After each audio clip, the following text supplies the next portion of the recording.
Hi, I'm Tommy Moore from the Bartitsu Lab, and in this particular video I'm going to talk about some of the personal weapons which I find the most useful for me. I talk a lot about finding the most useful thing for you because no one is responsible for your own self-defense but you. You must protect yourself at all times, defend yourself at all times. Now the things I'm going to talk through today are weapons by design. Obviously follow your local legalities, what you can and can't carry, or omit what you will, but these are some of the things that I find particularly useful and where I place them. I figure there's some good psychology in which particular weapon suits which particular scenario. So let's start with outside. So outside in the car. In the car, my preferred weapon of choice is this. So this is a Blackjack. It's got a spring shaft here, a rather heavy lead weight, fits into the hand nicely, fits into glove boxes nicely, side door pockets and so on. Now this has got give to it, it's got give, which means that I can generate really good force really close up. So if you think about being inside of a car, you don't have the room, and I'm a relatively big guy, you don't have the room to generate much power. So the spring in this allows the heavy weighted hand to really deliver some clout with short range strikes. Nice and simple. Nice caveman efficient strikes that can be delivered with this particular Blackjack. So I do enjoy the use of the Blackjack. I think it's a very good, efficient weapon. You can vary up your level of force depending on where you strike. It's typically a non-lethal weapon because of the spring. And again, looking at attacks in your car, in Western Europe, they don't necessarily or very often require lethal levels of force. It's not like gunpoint kidnappings in Argentina. They're a lower level of force. So something like this, spring-loaded Blackjack, nice and simple, concealable, but has enough force on it that at close range you can deliver really powerful strikes. So again, the spring allows this to be small but deadly. Walking about, if you're going to an area, or if I find myself going to an area which is less than nice, my favourite weapon is this. It's known as the Badger, and it's essentially a kosh.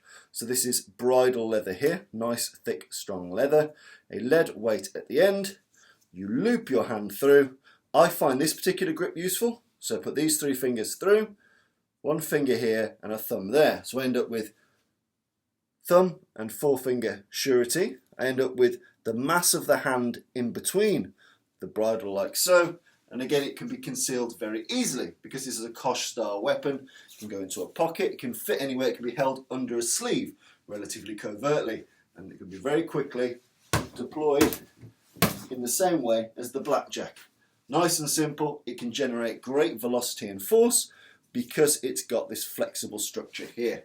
Because it's got that flex, it means that you can flow with it relatively easy. If it gets taken off you, it's not a massively intuitive weapon for people to use. So even in the kerfuffle of a fight, if I somehow lose this, it gets picked up. Unless you've used something like this before, it's going to be relatively tricky to deploy very quickly, which is good for me.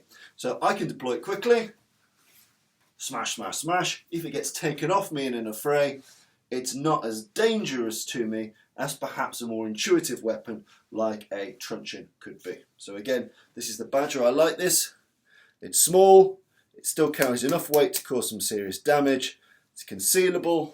I can dictate the level of force as to where this goes. So, you know, high level of force, low level of force. You can decide the levels of force with a blunt instrument. Typically a bladed article has very few options for levels of force. So I really like this. Convenience, stealth, power, it rates very highly for me. So this is the Badger and I really like it. Front door. So front door, by the front door. If there is a forced entry on my door, a lot of people keep a baseball bat or a cricket bat by the door.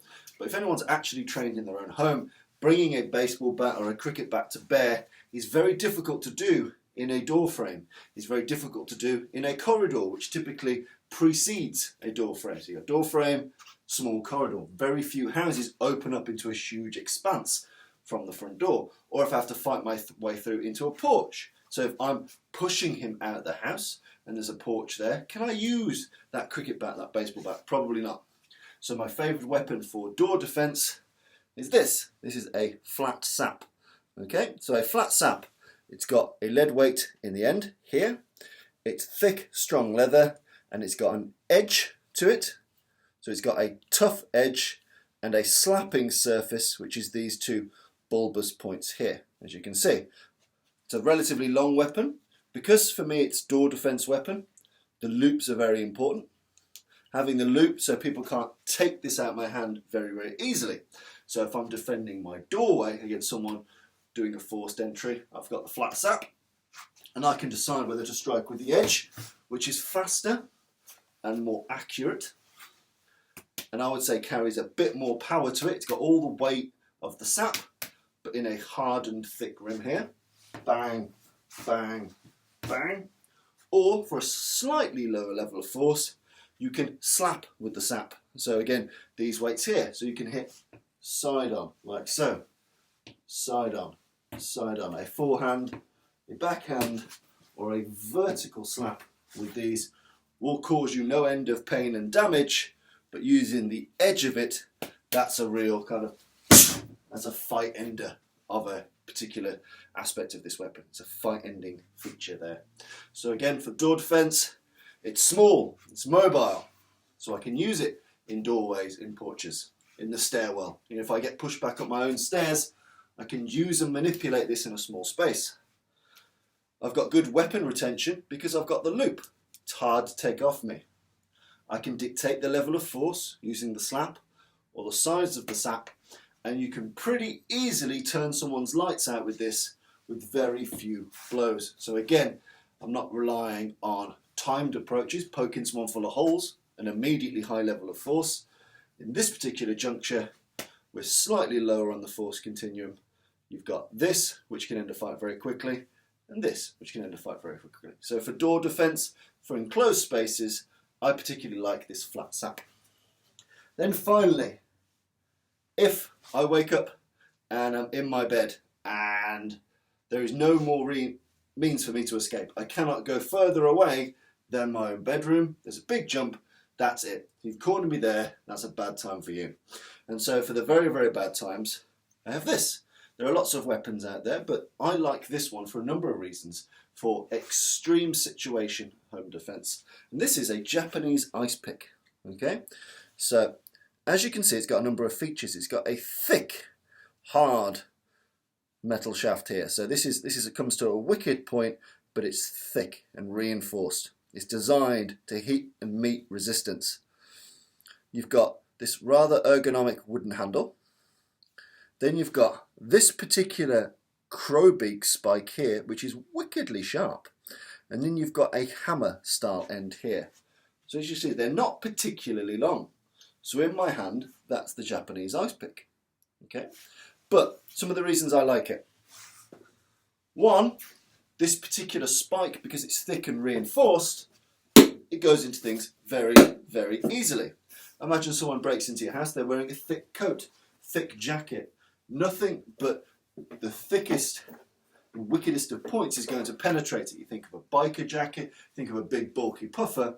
If you've got a relatively weak or limp blade, it's not going to get in there. You know, there's a reason why medieval blades getting through thick padded clothes or armour come to a wicked point, and they're rather thick and rather stout, like a rondel dagger.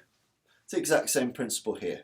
So with this Japanese ice pick, no matter what you're wearing, I can get very good penetration with this. Okay? There's very little for you to grab here. Because it's so streamlined, even if you grab the blade, you cannot maintain hold of it. You cannot.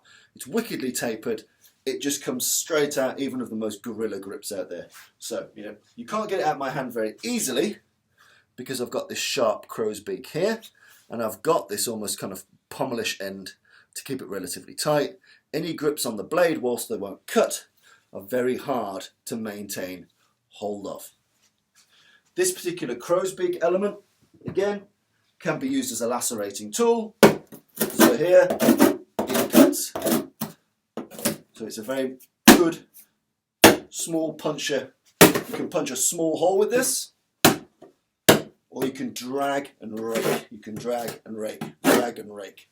So that particular crow's beak is really good for things like maxillofacial damage. So if you end up in the fucked up tangle and you're really close, you can really rip people to shreds just with this little hook. If you try and grab a wrist, so if someone tries to grab your wrist, you can really kind of fuck up. You can really fuck up someone's hands with this sharp little crow's beak. But it does not cut or affect me in any way when I hold it in my grip. So I can hit this, I can punch really hard with it, I can cut, I can shred with it, and it does not cut or harm or hinder my hand whatsoever. So it's a great defensive anti-grappling tool. It's a brilliant microblade for when you end up very, very close. This allows me the pain to deliver the damage with the spike element. With the hammered head and the hammer side here, if I wish to, if I suddenly realise that the level of force is inappropriate, I can hook with this really well. I can hook with this in lots of different ways. If I have it in a forehand grip, I can essentially use it as a very, very meaty pommel. Bang, bang. It's a solid bit of kit. It's not like a weak pommel of a normal knife. This is a solid reinforced head because it's designed for hammering when you pick the ice. So again, it's reinforced, it's designed to do the job well. So all in all, my kind of high level threat weapon in the house, because we're not allowed firearms in the UK, is this. The point gets through everything. The wicked hook here acts as great anti-grappling, weapon retention and close range striking.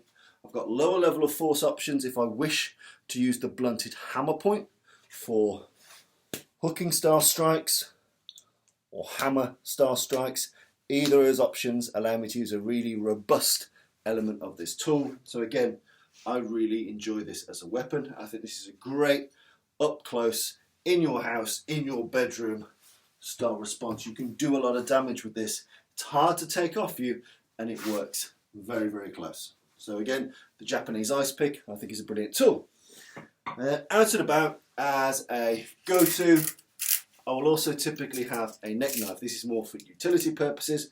This is a Burka neck knife. As you can see, it hangs down low. I pull from the sheath.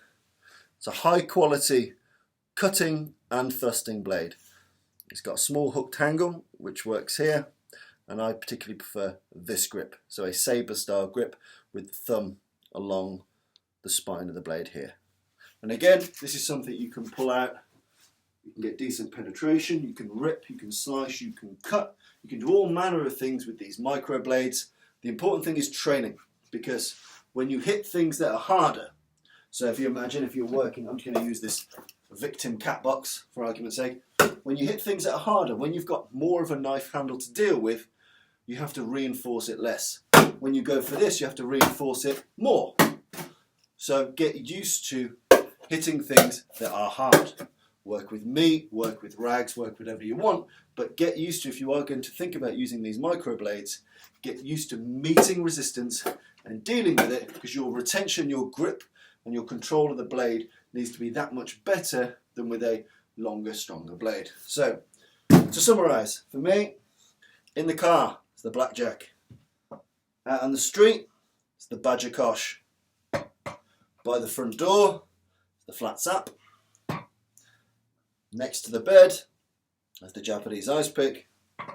And out and about for general use is the Burka neck knife. Hope you found that useful. By all means, post what you particularly have or what you particularly favour, and it will change all the way around the world, and depending on your type of house, your type of environment, and the crime in your area. But these are some of my preferred elements for my collection.